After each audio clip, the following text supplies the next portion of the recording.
各位傳媒朋友，行政長官總結夏寶龍主任考察澳門行程記者招待會現在開始。首先恭請行政長官閣下講話。各位新聞界嘅朋友，大家下午好。中央港澳辦、國務院港澳辦夏寶龍主任圓滿結束咗響澳門為期6天嘅考察行程。今日中午呢，大家都知道佢返回內地。夏主任呢次嚟澳門，帶嚟咗習近平主席對澳門同胞嘅親切問候同埋真摯嘅關懷，肯定咗新一屆特區政府嘅良好開局，以及各項重點施政工作嘅部署。面對發展嘅新階段同埋新形勢，夏主任就澳門特區嘅下一步發展建設作出咗重要嘅指導同埋指示。對此啊，我謹代表澳門特區對中央嘅關心關懷表示衷心嘅感謝。夏主任此行考察調研嘅範圍十分之廣泛，行程非常豐富，會見咗行政、立法、司法機關主要嘅負責人，先後出席咗同各界人士嘅多場嘅座談會，同時亦前往咗葉挺將軍嘅故居冼星海紀念館、澳門大熊貓館、澳門旅遊大學、橫琴大學城建設嘅用地、澳門國際機場橫琴前置貨站、林則徐紀念館、崗頂劇院，乘船去考察澳門嘅海域，同埋數幅已規劃建設用地嘅地方，亦都進行咗巡視同埋考察，一共係10幾個地方進行調研，全面深入了解咗澳門社會經濟現狀、未來嘅規劃，以及特區政府嘅各項施政工作嘅進展。考察期間，夏主任亦都高度關注澳門經濟適度多元嘅發展、橫琴合作區嘅建設、文化嘅傳承、舊區嘅整治、海域嘅規劃等等重點嘅工作，並作出咗重要嘅指導。夏主任此行考察研究調研嘅成果豐碩，澳門各界反應熱烈，特別係夏主任響澳門工商界人士座談會上提出咗好重要嘅4點希望。第一就係發揮鬥爭精神，團結一致，愛國護港，愛國護澳。第二係堅定發展嘅信心，扎根港澳，繼續做大做強。三係發揮自身嘅優勢，突出重圍，擴大開放，擁抱世界。四係面向海外，港澳嘅故事，旗幟鮮明，唱響港澳，唱響中國。夏主任喺呢個重要嘅時刻發表重要嘅講話，對我哋下一步嘅工作具有重要嘅指導意見。我哋要認真學習同埋領會。特區政府將切實履行好治理澳門特區當家人同埋第一責任人嘅重要職責，積極貫徹落實好習近平主席系列重要嘅講話精神，以夏主任4點希望為重要嘅指導，團結帶領社會各界，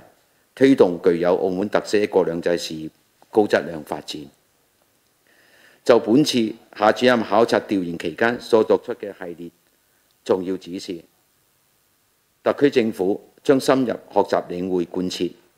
分解分配好工作任務，確保夏主任嘅重要指示落到實處。第一，全社會要樹立危機意識，居安思危，主動識變、應變同埋求變，推動澳門經濟多元發展，刻不容緩。當前百年未有之大變局加速演進，國際地緣政治格局發生複雜深刻嘅變化，澳門發展嘅外部環境不確定、不穩定嘅因素增多。同時，我哋澳門經濟結構單一嘅情況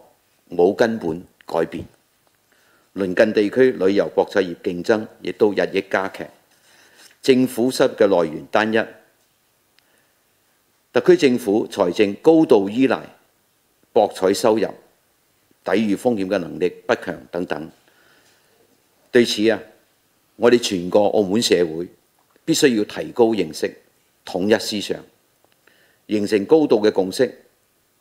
大家全力加快推進經濟適度多元嘅發展，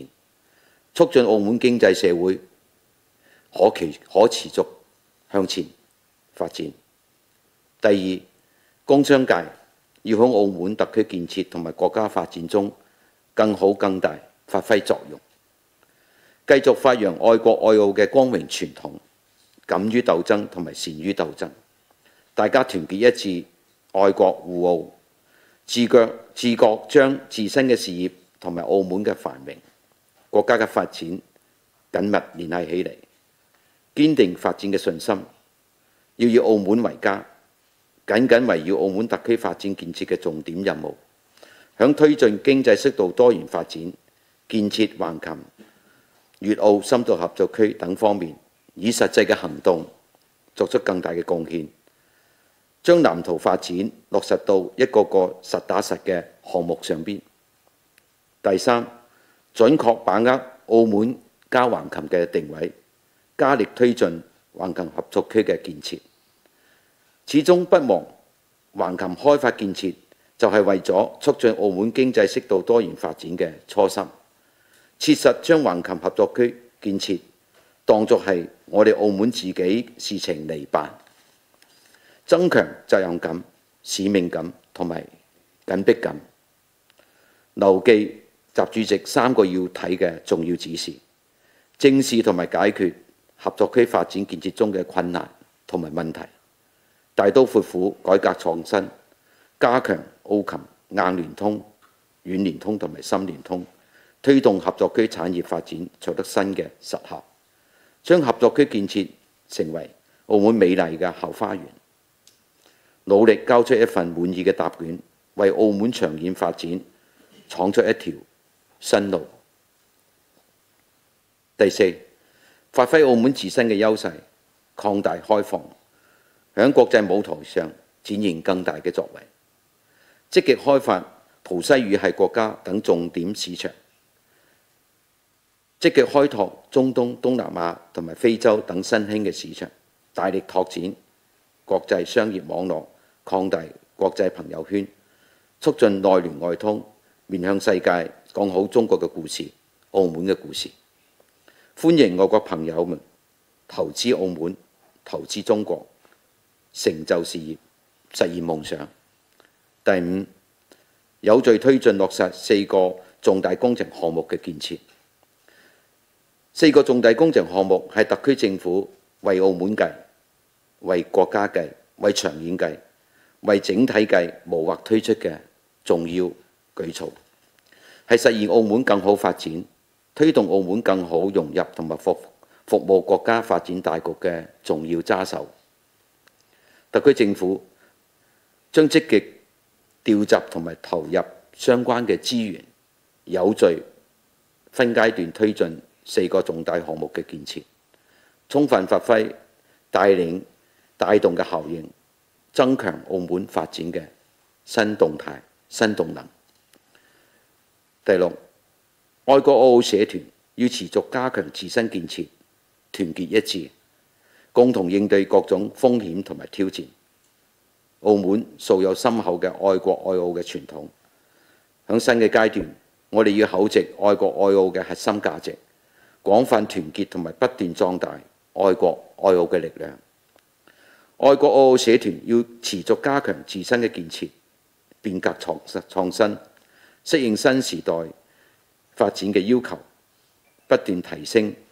參政議政嘅能力，更加做好服務社會嘅工作。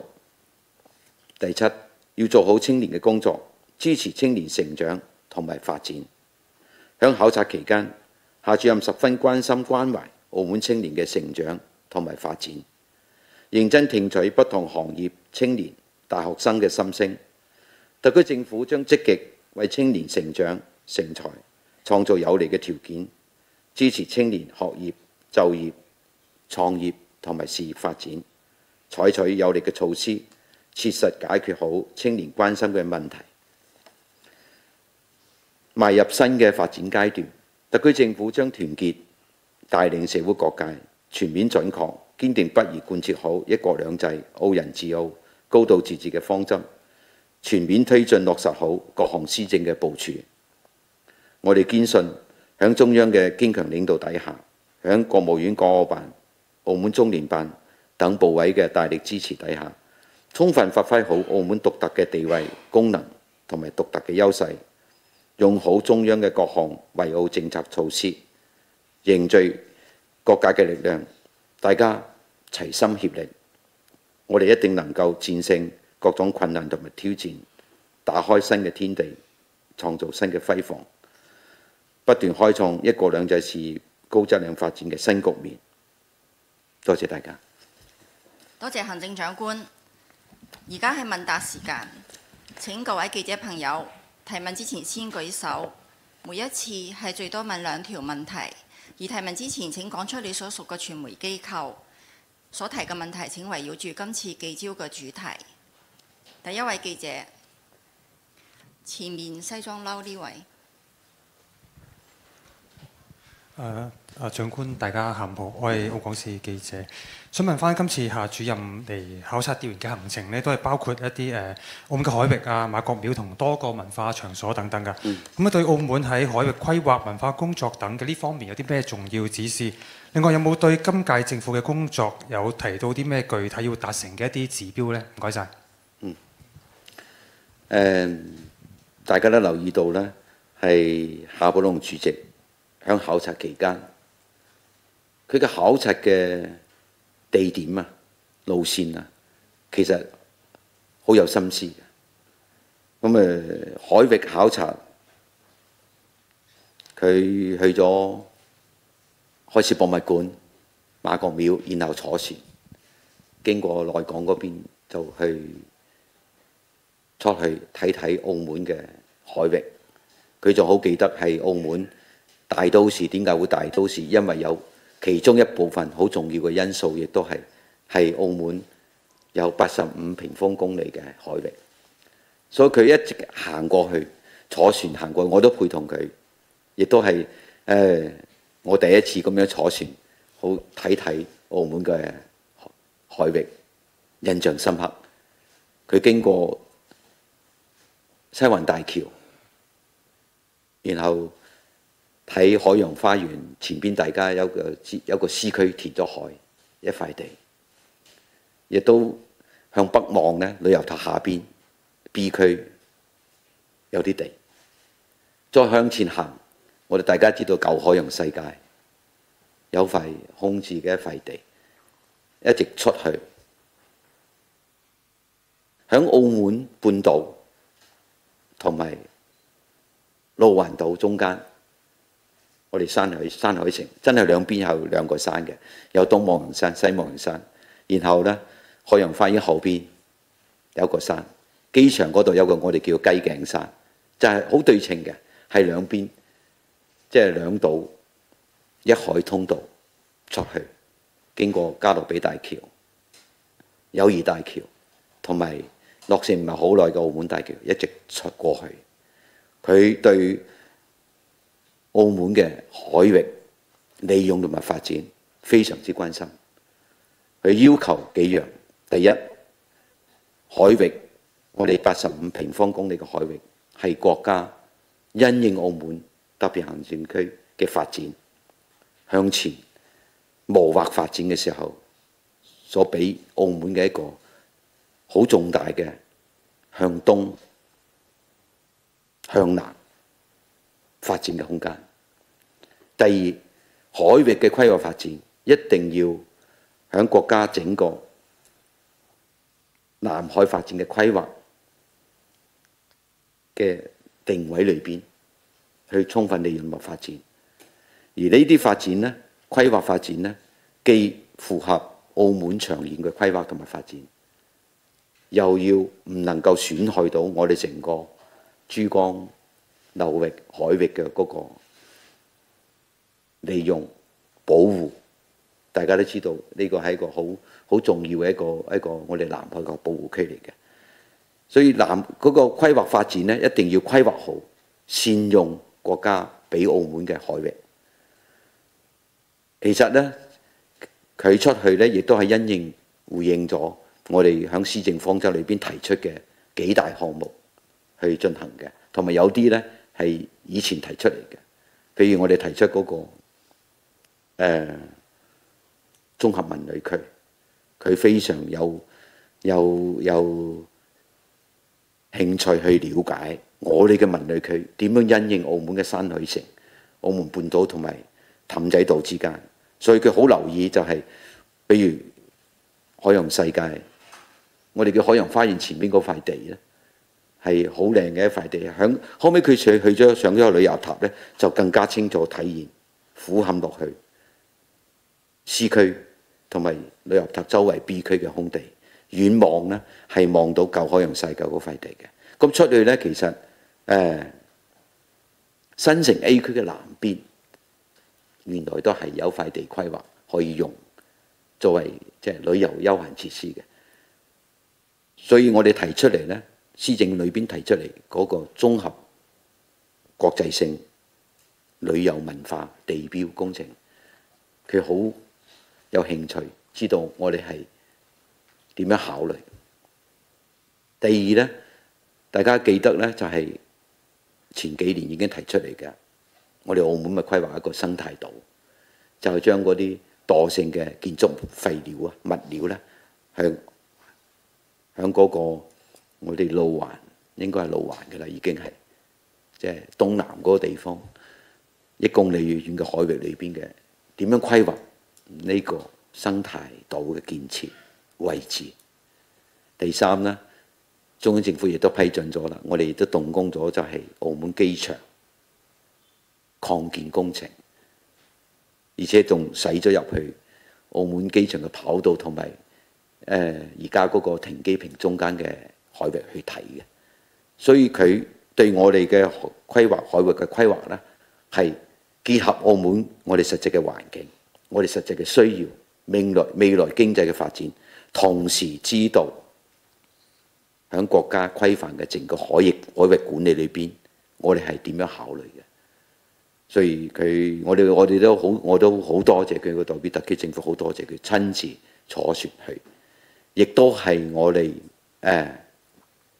呢屆政府施政方針裏邊所規劃嘅建設用地裏邊考慮嘅幾個點，亦包括嗰個科技產業研究園，我哋應該放邊度更加好啲呢？所以有一個實觀同埋實地嘅感受。所以我回答你咗呢個問題，你講多咗少少可能，好啊。多謝行政長官，我哋有請下一位記者。嗰邊第二行灰色 T 恤記者。長官好，新華社的記者提問。那我們注意到夏主任此行多次提到這個當前的國際形勢複雜多變，也寄予港澳能夠在這種變局中開創這個發展的新局面。那麼想請問，在這種變局中，澳門面臨哪些挑戰？應該怎樣來解決？謝謝。謝謝你提出的問題。確實，現在這個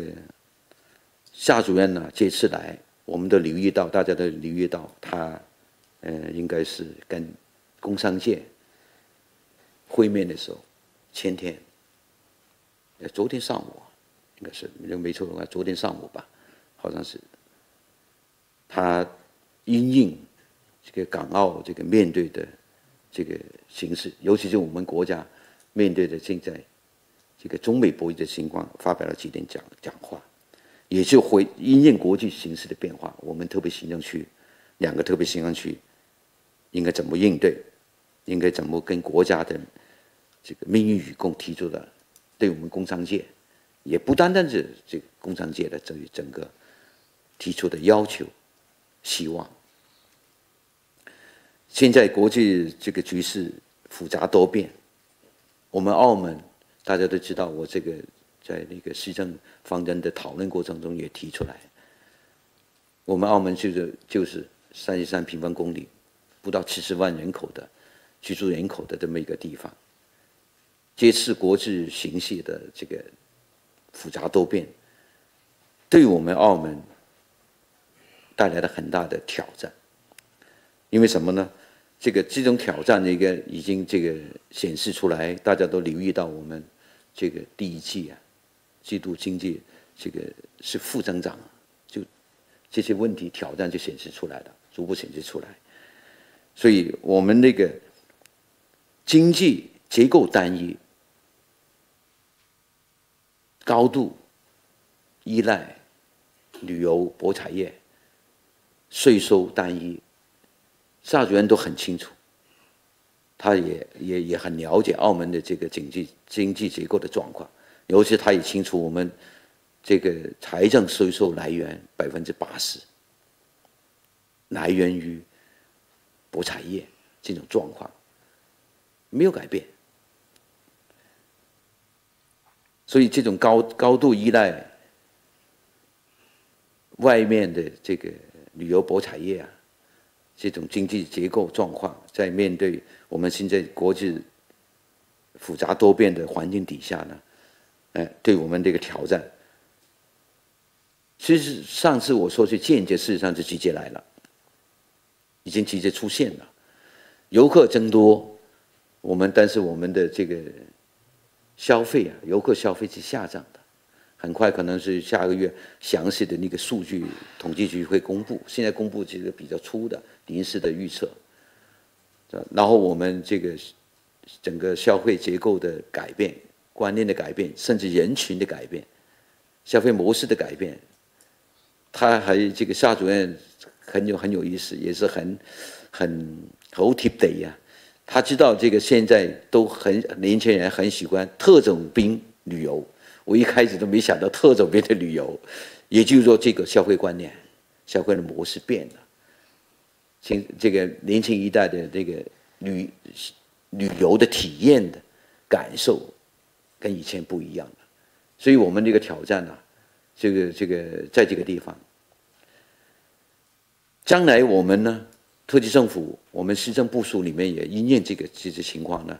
希望能够带领大家一起从远发展谋划，大力推进经济多元。希望会同下一步呢，我们要跟澳门的工商界一起，我们要去推广澳门，去西葡，去东南亚，然后开拓我们的旅游博彩、旅游方面的这个路线，然后带他们一起出去，上外面发展。同时呢，我们要增强我们自己中小企业的竞争力，应付这个现在整个经济环境的转变，消费群。旅客消费观念的转变，能够提升竞争力，来应对这个社会的环境的转变。所以这个方面呢，从政府的角度来说，我们整个施政安排里面呢，要首先将我们各种施政部署、推动经济发展的各个措施要落到实处。第二呢，我们要提升我们政府的管制效能，回应社会的要求。第三，就是要大力落实好，提高我们自己有效政府的这种职能，跟政府推动中小企业，大家共同创造一个有效的市场，来应对各种变化和挑战。也就是说，我们就是改善我们内部的营商环境，提高政府的效能，会同我们工商企业各界一起出海，上东南亚、上西葡去发展，寻求发展的新的路徑、新的市場。好，謝謝你。多謝行政長官，我哋有請下一位記者，呢位葡文記者。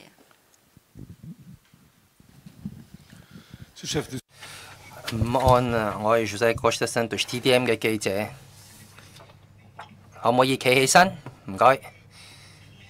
係啱啱先呢有提及到呢，我哋之前都聽過好多次，就係講緊呢澳門嗰個收入啊，係呢非常之依賴博彩業嘅，係差唔多有80%嘅。咁我想問下，點樣可以改變呢個情況呢？同埋政府面對呢個情況會作出啲咩改變呢？會做啲乜嘢呢？因為如果再出現好似 Covid 咁嘅情況，而澳門係禁止人入嚟嘅話，咁樣又會出現翻好似嗰陣時嘅經濟嘅危機嘅情況。咁想問下未來幾年會做啲乜嘢去改變呢一個咁單一收入嘅情況？唔該晒。多謝你嘅問題，我會用廣東話嚟答你嘅問題，唔該。我會慢慢講嘅，咁等可以俾翻譯咧，可以譯到我講嘅嘢。正話嗰個記者朋友咧，部門記者朋友提出一個亦都好尖鋭一個問題。佢話：你都講咗啦，好多次，我哋嘅財政預算或者叫做社會開支啦，其實係各方面開支略高於80%，係取決於博彩稅收。佢問我哋政府，即係問我啦，即係呢屆政府未來嗰幾年點樣可以改變到呢個狀況？有咩措施可以做？因為如果大家都知道啦，佢都明白啦，佢話社會都明白。如果好似出現疫情期間嗰3年，儘管我哋有一個好好嘅、好健康、都比較穩固嘅財政儲備，但係用財政儲備可以用，但係我哋將來點樣改變呢個高度，即係80%依賴於博彩稅收咁樣嘅財政結構？呢個問題我已經今年啦，好似係1月份嗰個經濟委員會，我好大膽提出嚟，恐怕澳門嘅經濟結構單一，稅收高度依賴於旅遊博彩或者係博彩業，呢個狀況比較長嘅一個時間裏邊都會存在。亦都喺短時間之內呢，坦白咁講，短時間之內或者係若干數年之內，我做唔到。佢話要轉過嚟改變到呢個結構上嘅依賴，非常困難。但係，所以今次呢，習主席好強調大家留意到喺每個社團嘅座談裏邊，尤其工商界嘅社團裏邊，好提出、好強調要求，就係大家要有個危機意識，一定要大家統一思想、統一認識，去推進經濟適度多元發展。當然，我哋如果係有好似疫情期間咁樣困難嘅時期，需要動用到財政儲備去穩定社會、穩社會、保民生、保就業，特區政府一定會做。所以回應你正話記者提出嘅問題，我哋政府有咩措施去做？我諗咗好耐，競選開始，如果係大家留意到我競選參選嘅時候，同埋同記者招待會到而家嘅施政方針，我施政方針係短中期，我都有我嘅考慮。呢個考慮就係希望用大家齊心協力採取措施，促進澳門經濟嘅多元發展，希望起步大家一齊去推進澳門經濟適度嘅發展。所以我哋提出幾大嘅項目，而且好大膽咁樣設想去從圍繞住我哋澳門獨特嘅地位同埋優勢，一個中心、一個平台、一個基地，就係嗰幾大項目。我哋獨特嘅優勢，我哋嘅可唔可以？我哋好多年輕人好有朝氣，喺科技行業，我而家知啦，都唔少公司精嘅、專嘅、特嘅公司做緊㗎，所以我哋考慮呢係真係要落決心去創造一個揾啲地出嚟。正話我講啦，有幾塊地都牽涉到。下將其實都去埋馬場睇埋，去埋馬場㗎。馬場有37萬平方米嘅土地，喺嗰個機場對面嗰個，大家都知道嗰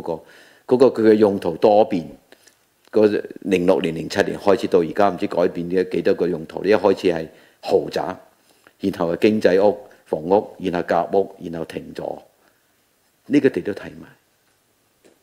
佢就係我哋希望就為經濟發展、多元發展要起步，所以咧希望能夠有個科技研發嘅產業園，個大規模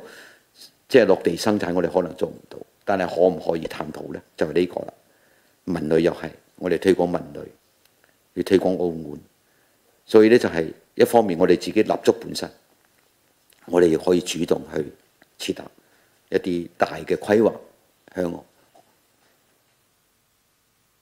向外去推廣我哋澳門經濟發展嘅路向。你包括前置貨站，佢去咗橫琴睇前置貨站，就係到時候點樣利用澳門嘅獨特嘅獨有，即係響西邊啊，響鄰近地區裏邊，即係喺香港嗰邊啦，我哋西邊嗰個國際航空航權嗰個資源，通過澳門國際機場嘅發展，會同橫琴嘅發展去推進經濟適度多元。所以一個係我哋自己四大項目，第二個呢，四大項目裏邊有個係橫琴嘅，有兩個南橫琴嗰個前置貨站嗰個一個項目啫，大學城。所以好強調就係我哋要經濟適度多元，所以希望我哋就係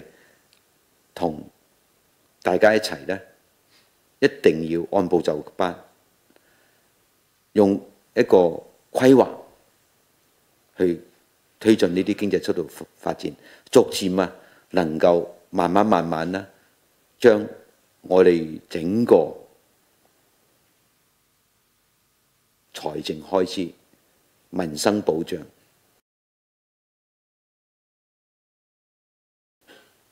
民生福利高度依賴博彩業嗰個比例，能夠逐步去慢慢地去行，恐怕係比較長嘅時間。但係我哋有信心，同澳門社會各界大家統一認識、統一思想，去向前，去一步一步去推進。Obrigado。多謝行政長官，我哋有請下一位記者。藍色衫呢位女記者。長官你好，呢度係鳳凰衛視記者，咁有兩個問題想請教啦。尋日喺夏主任同工商界代表座談會上面呢，咁就有代表話夏主任有提到，要特區政府係要關心呢一個各行各業啦。咁嚟緊會唔會考慮採取一啲措施，例如建立啲恆常嘅機制，多啲同各行各業嘅代表，甚至係工商界去做多啲交流。咁另外頭先你亦都提到話，年內呢嚟緊會同工商界去西葡、東南亞等等一啲地方出海考察。咁有一個時間表或者一個路線圖可以同我哋分享下？唔該。多謝你提出嘅問題。工商金融界，我哋叫做澳門叫做工商金融界，同香港可能係個界別唔同嘅劃分，係我哋成個特區政府經濟發展嘅基礎、經濟行業嘅基礎。工商金融界亦都係我哋就業非常大嘅一個行業嚟嘅，係我哋特區政府依法施政、社會發展嘅非常重要嘅依靠嘅力量。我從競選開始到而家，今次嗰個施政方針嘅制定，同埋下一步去點樣落實好呢個施政方針，我哋有個計劃，一定係分唔同嘅行業、唔同嘅項目，去同工商、金融界交流溝通。第一呢，就係同佢哋大家一齊，而且明確經濟財政司佢負責就係多啲同工商金融界。首先就係分唔同嘅層次，我都可能會要安排時間呢，係主要嘅工商金融界嘅團體同佢哋交流，大家研讀好習主席夏主席，我哋叫夏主席，因為佢原來政協副主席，夏主任今次喺工商金融界裏邊提出嘅幾點要求，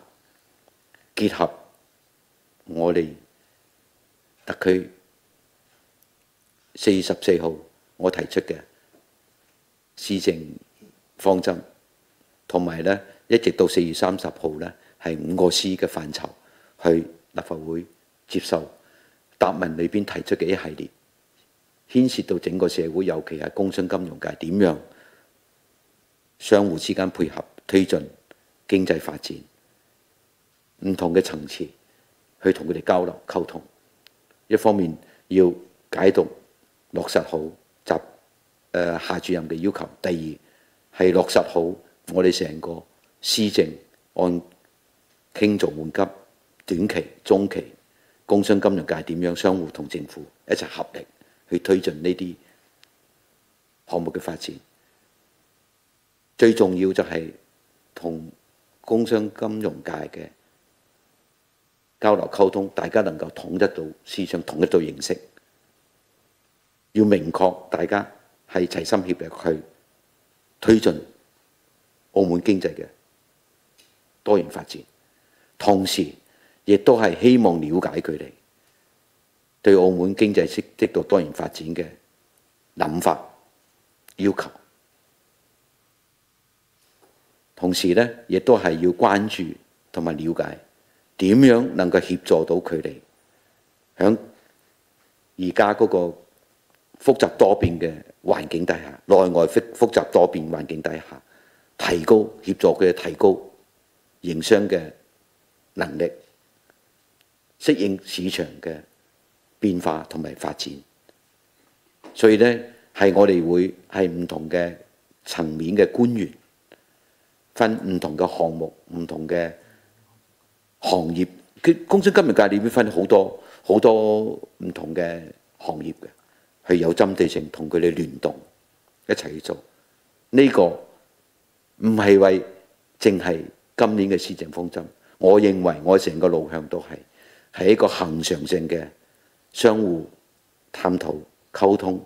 諮詢機制。第二部分呢，就係我係準備有計劃，亦都係施政方針講咗啦，係今年會同工商金融界嘅朋友，甚至國內一啲企業一齊去。第一個應該係7月份，而家個7月或者8月，我哋而家係安排緊去歐洲。呢個係我哋由於長期澳門幾百年通過葡萄牙同歐洲嘅傳統聯繫，我第一站要做嘅。而今次呢，係我個規劃呢，就希望同時呢，係可唔可以去埋西班牙、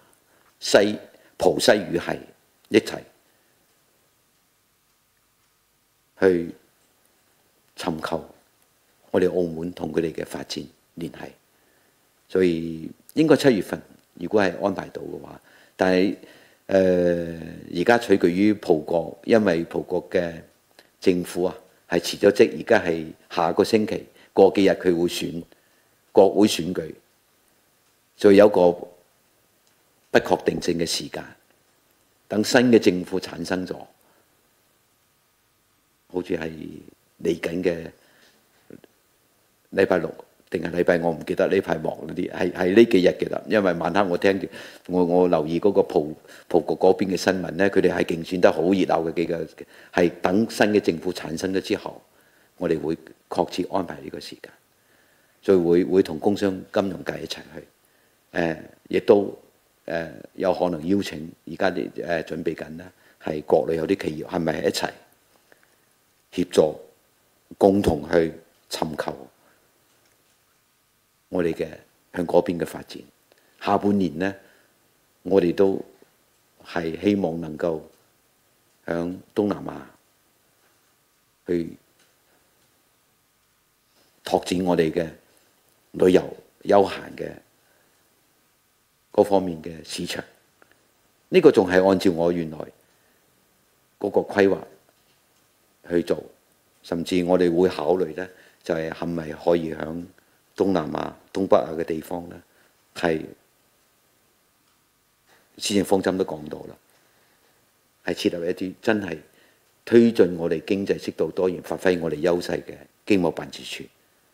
同我哋嘅行業啊，同我哋嘅業界一齊去推廣澳門。好啊，我會應到你嘅問題。多謝行政長官。因為時間關係，我哋最後請多2位記者，後邊嗰位格仔衫嗰位記者。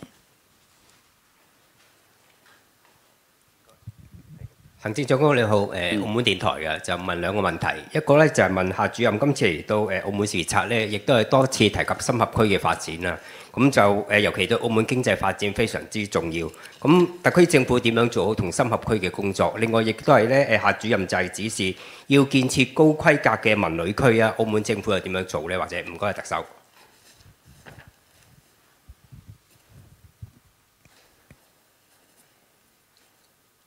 多謝你提出嘅問題。深合區嘅發展，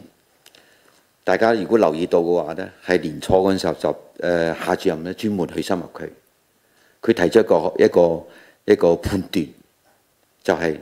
澳門經濟多元嘅發展，唯有深合區嘅發展係破局之地，即係破除呢個困局，經濟發展多元嘅局，深合區。破局即係深合區，印象中就係，因為我當時因為唔得閒，所以冇陪佢去。唯有深合區係澳門經濟多元發展破局之處，所以深合區夏主任係尋日下晝去咗深合區，我陪佢去睇嗰幾個地方。一個係大學城，我哋將來規劃嘅大學城嘅發展；第二個係機場嘅。將來嗰個前置貨站已經動咗工，而深合嗰個大學城嗰度已經動咗工㗎啦。澳門大學嗰度起緊，同時呢，就係有啲澳門橫琴深合區整體嘅嗰個營商環境嘅各種設施，包括而家啲工商鋪啊、工商建築啊嗰方面，所以希望呢，仲去咗嗰個。中醫藥產業園呢個係去了解深合區嘅發展。深合區嘅發展呢，係我哋澳門喺國家習近平主席其實08年開始主管港澳工作，去說服咗中央嚟將深合區橫琴開發橫琴，為澳門經濟適度多元發展提供一個空間而設嘅。佢嘅初心就係澳門經濟發展多元嘅發展，所以呢，就係希望大家將深合區嘅發展、橫琴嘅發展當作我哋澳門自己嘅事去跟進同埋處理。我哋澳門嘅成個經濟發展嘅規劃、發展嘅路向，要時時考慮埋深合區一齊。係我哋經濟發展多元嘅揸手嚟嘅。深合區佢嘅設立就係為咗澳門經濟多元發展，希望我哋將來成個澳門有一個經濟發展、產業佈局、民生嗰個活動嘅空間、居住就業一個新嘅廣闊嘅空間。所以特區政府個施政報告裏邊好明確，將深合區嘅推進深合區嘅發展咧，係想將我放喺我成個施政裏邊非常重要，係喺結構裏邊將佢獨立出嚟去推進，亦都係因應深合區嘅推進發展咧，特區政府咧係成立專門嘅領導小組，希望加力推進深合區嘅發展，從政府嘅內部嘅協調、資源嘅投放，去一齊去做呢方面係起步㗎。我哋會包括我哋調整咗深合區裏邊，我哋澳門特區派駐深合區嘅官員嘅職能都調整咗。比如我哋張榮春司長原來係管理委員會常務副主任，佢兼埋執委會嘅主任，打通我哋深合區嘅管理體機制。我哋內部特區由我牽頭成立一個跨部門嘅協調小組、協調領導小組去推進。最近亦都係立法會交個法律咧，係專門針對深合區嘅第一個，應該係第一個法律草案咧，就係嗰個新街坊嘅學校，我哋嘅教育資源，我哋嘅教育福利，我哋對教師嘅嗰個支持延伸適用到深合區，喺法律層面第一次通過立法途徑去做，所以咧係幾方面大家一齊。下一步咧係點樣響財力、人力、政府、公務員嘅調派，包括係全力去加力成個深合區嘅項目嘅發展，亦都會同廣東可能要好好大家要坐低嚟點樣落實好深合區第二階段嘅發展規劃，按部就班推進。多謝你嘅問題。多謝行政長官。我哋最後再邀請一位記者。第三行嗰位女記者。人民日報記者啊，這一次夏主任到澳門來視察，恰逢特區新一屆政府的首份施政報告對外公布滿1個月。請問此行夏主任對首份施政報告有哪些關切？對這個報告的重要着力點會出台哪些新的政策措施嗎？還有第二個問題呢，是想請教您有關社團的發展。夏主任到澳門伊始就會見了主要愛國愛澳社團的負責人，並且呢肯定了他們對澳門經濟社會發展做出的重要貢獻。那我們也知道澳門是一個社團眾多的這樣一個狀況哈，它也一定程度上存在一些弊端。那麼下一步特區政府打算怎樣揚長避短，形成更有利於施政的社會環境和氛圍？謝謝您。謝謝你提出的問題。我是4月14號去立法會，宣讀我的施政方針。第二天就回答議員提問。接着呢，這個5個司長去立法會因應他們的範疇，跟那個回答議員就施政方針提出的問題，一直到4月30號。我如果沒記錯的話，4月30號譚司長就回答完整個施政報告出來，對整個施政方針的這個討論、宣布討論過程中之後，中央港澳辦這國務院港澳辦夏主任都很關注，因為這是第6屆這個政府首份施政報告，這次來這個。當天的傍晚呢，夏主任就跟我還有政府的特區的主要官員、立法會主席、終審法院院長會面，這個對我們這個首個施政方針這個充分肯定，認為是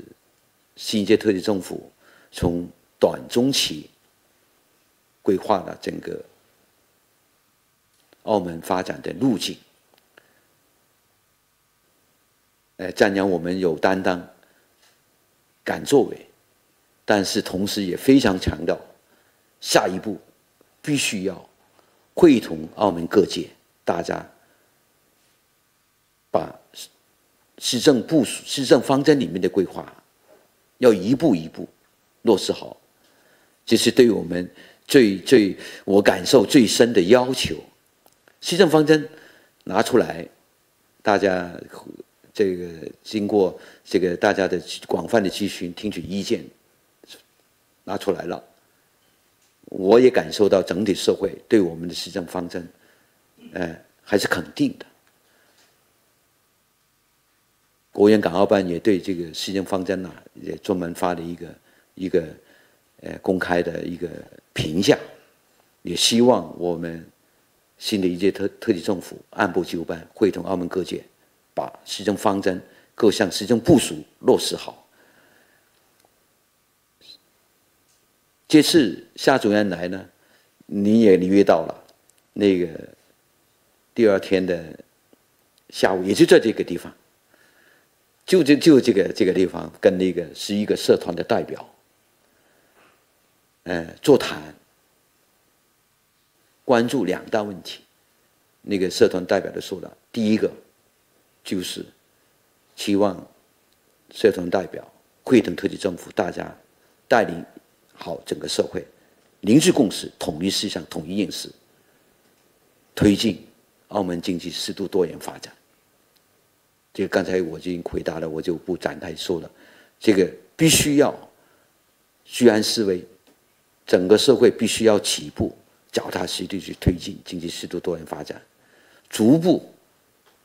降低我们对博彩业的依赖，这第一个。第二个呢，他非常关注社团的发展革新。他也知道这个说回归初期这个不到2000个社团，这个比我还了解还清楚。但是我知道这个，他也知道了现在12000个社团。然后我那个邵主任真是很清楚很了解，提出我们社团必须要强筋骨，改革创新，能够凝聚好社会共识，推进社会发展，配合特区政府，同时就是在社会里面爱国澳社团发展壮大。发展壮大不是以数目来体现的。他也知道我们很多人呢，身兼10个、8个，甚至几十个社团的身份，他都了解。所以社团的发展，他要求希望呢，能够会同特区政府一起，能够壮大发展，真是壮大发展，而不是量。而是指能够团结代表社会各界的社团力量的代表。这方面你也留意到这个社团发展这方面的。对施政我们将来的着力点，他也给我们提出了这个要求。第一个呢，就是必须要凝心聚力，全力推进经济多元发展，这第一个。第二个呢，必须要做好4大项目的推进工作，国际文旅区、科技研发园、那个航空港的建设，还有大学城的建设，按部就班落实好，我们也会去做。第三个呢，他很重视提出的就是我们旧区怎么重建和活化，这方面他很多经验，他把他的一路走，他甚至知道那个大三巴下面那个烂鬼楼一带、观前街的这一带很有文化底蕴。他当时那个柯南市长也在，他说必須要大力活化這個舊區，有文化底蘊的舊區，來通過活化舊區呢，把深挖我們中西文化的元素，來推進我們一基地的建設，就是我們中華文化的傳統。所以他也去了馬公廟的。這次他都是圍繞着文化、文旅方面去了很多地方。所以他第三個呢，就是希望我們真實舊區的重建。都更，他一開始他的都更不懂，就不明白怎麼叫都更，我們老是都更嘛，內地叫做舊區重建、舊區改造，所以我給他介紹了一下那個，所以他這個希望我們第三個呢，就是要加大推進舊區活化的力度，把那個舊區的文化底蘊跟我們中小企業的發展、經濟多元的發展結合起來，打造有吸引力的，同時呢能夠改善到周圍居民生活的這麼這個社區的文化社區。剛才那個也說了，必須要這個社團要持續加強和完善基層的建設，不斷提升參政議政的能力，做好服務社會、服務基層的工作。這個第四個方面呢，他也去了這個葉挺將軍的故居、冼星海的這個紀念館，還有那個林則徐巡視澳門的時候，那個望沙村也待了，也看了。望沙村那邊，他希望能夠愛國愛澳啊！今年是反法西斯勝利80週年，如果沒記錯的80週年，澳門特區要紀念，也是組織紀念這個抗戰勝利，要充分挖掘、宣傳好這方面的愛國愛澳的元素。他也知道澳門啊，很多愛國愛澳傳統的，比如這個，他也知道這個那個鄭家大屋，是吧？這個他都了解，所以希望愛國愛澳的這個基地文化發掘和推廣要做好。同時，他也提出來，今年是我們第8屆的立法會選舉，特區政府必須要安排好，使得第8屆的立法會選舉啊，體現依法、公平、公正，選出愛國愛澳的議員參與第8屆的立法會選舉。就是那幾個方面，我們都有交流，特區政府會按部就班落實好那個夏主任的這個要求。謝謝你。多謝行政長官。再提2個問題吧，再提2個問題，再提。好吧，提2個問題，再提2個問題。好，我哋俾多2位記者提問。呢位記者。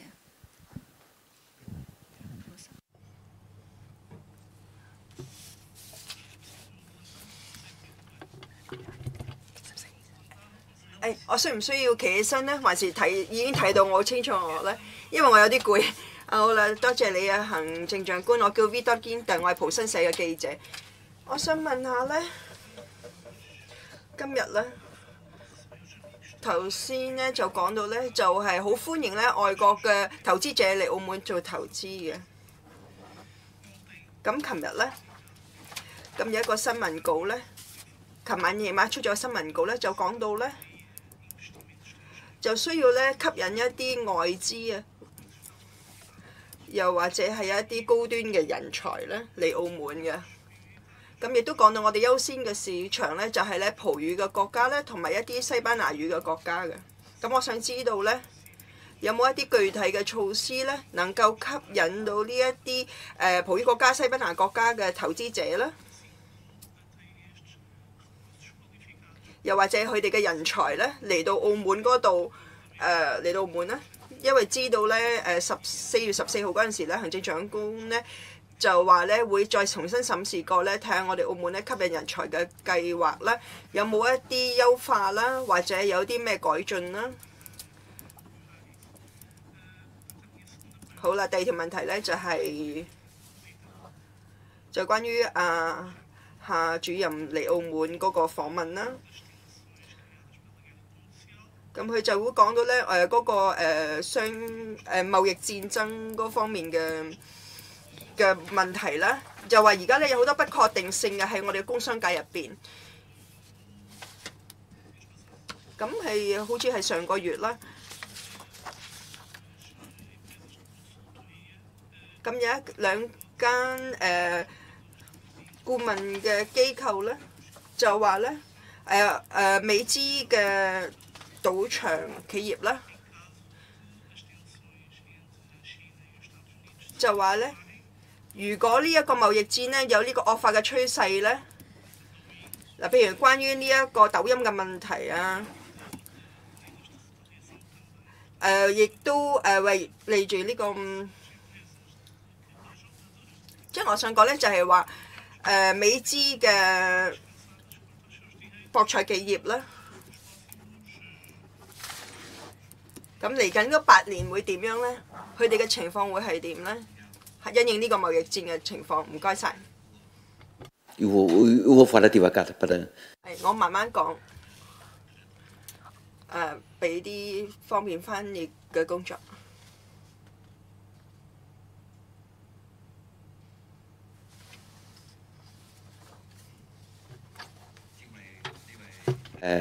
蒲新社嘅記者咧提出3個問題。第一咧就係話施政報告裏邊我哋提出，亦都係提出嚟咧係吸引外國嘅投資喺澳門。第二個咧係吸引咧係國際嘅高質素嘅人才嚟澳門。第三呢，係提出嚟係咪佢睇到報文報紙，我睇過，佢話中美嘅博弈，尤其係高關稅同埋美國打壓中國嘅企業，是否特區政府會針對美國響澳門嘅博企實施一啲報復性嘅措施？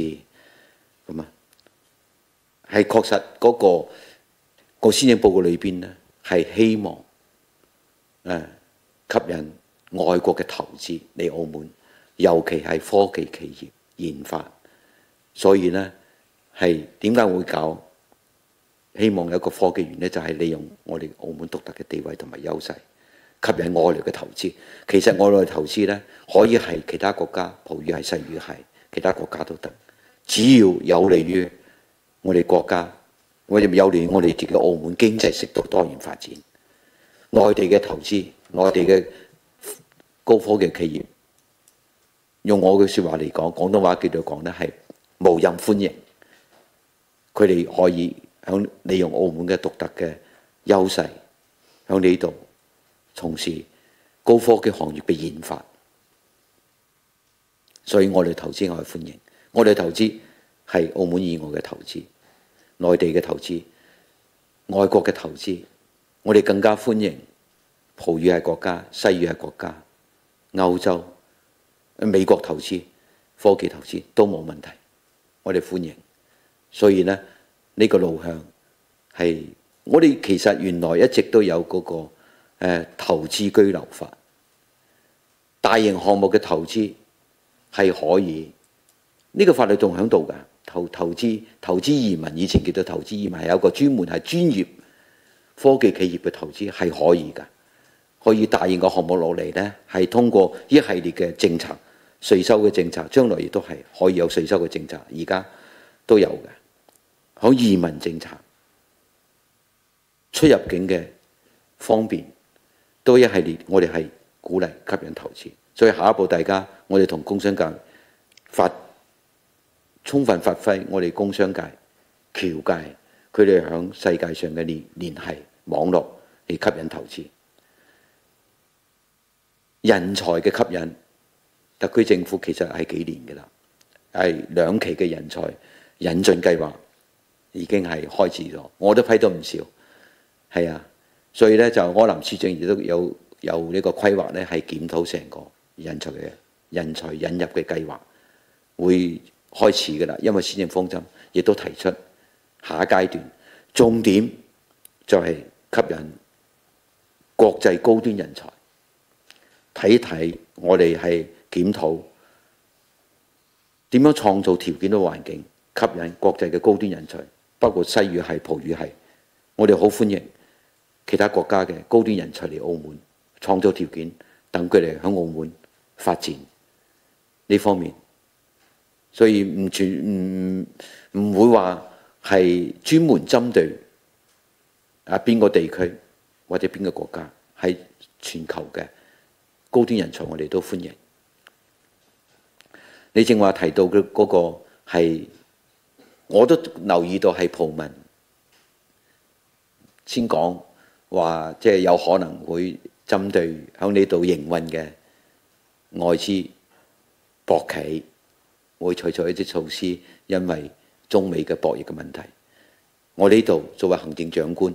表個態，就係我哋嘅6大博企、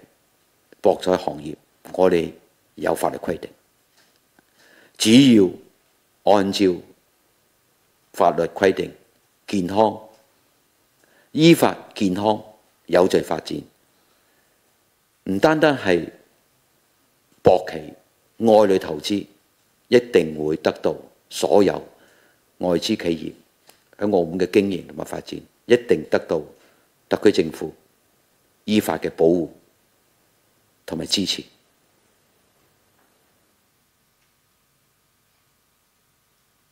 Spill，OK，好嘅。多謝行政長官，我哋最後請多一位記者。好。呢位女記者，綠色衫嚇。特首你好，香港文匯報記者提問，想問夏主任呢，琴日喺同澳門工商界座談嗰陣時，對港澳嘅工商界同埋企業家都提出咗4點希望啦。咁其實特首你覺得夏主任嘅講話內容對港澳合作方面有啲咩具體嘅啟示呢？唔該。港澳咩啊？港澳合作。港澳合作。係，唔該。夏主任嘅講話呢，因為我喺度。佢提嘅4點嘅期望、希望，唔單單係針對澳門嘅工商界，佢係針對成個港澳嘅工商界都有用嘅。喺港澳，好似係其實而家會回憶起舊年12月20號，習主席嚟澳門發表重要嘅講話，總結一國兩制嘅成功實踐。亦都係針對，唔係淨係總結澳門嘅一國兩制嘅實踐，係總結成個一國兩制喺澳門嘅成功實踐。所以琴日啱好咧，係夏主任亦都係利用喺澳門嘅考察呢個契機，就係針對而家嘅世界變局，對港澳工商界提出咗4點希望。個內容我就唔重複啦，大家記者朋友哋都好清楚啦。將港澳工商界一齊作為中央政府主管港澳工作嘅主任，一齊提出希望同埋要求，亦即係講從中央嘅層面時時係將港澳2個特別行政區放喺心裏邊，關心、支持同埋考慮。所以唔係話喺澳門提出嚟，或者香港提出嚟，呢個地方對中央政府嚟講唔係重點考慮嘅因素，而係港澳已經係同時一齊提出呢個要求。即係2個總結出嚟啦。第一、第二呢，從另一個層面嚟講，亦都係促使我哋港澳2個特別行政區，我同李家超特首都有聯繫，相互之間點樣共同攜手，相互配合，發揮各自嘅優勢，相互成就，相互推進我哋一國兩制響2個特別行政區嘅發展。因為中央其實一提就係港澳，我哋2個特別行政區之間就更加應該相互配合、相互支持、相互發揮自己獨特嘅優勢嚟相互成就。推進我哋一國兩制事業嘅發展。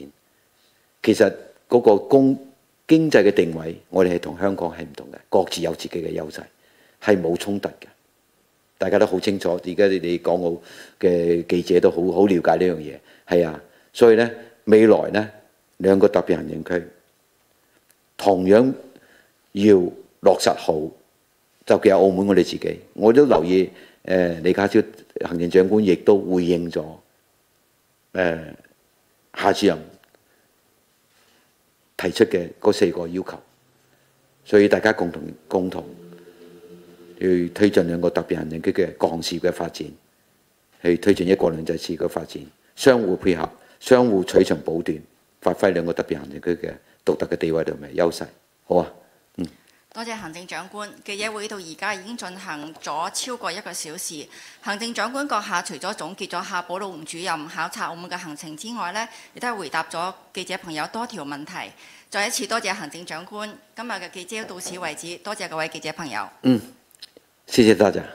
唔該晒啊，大家辛苦。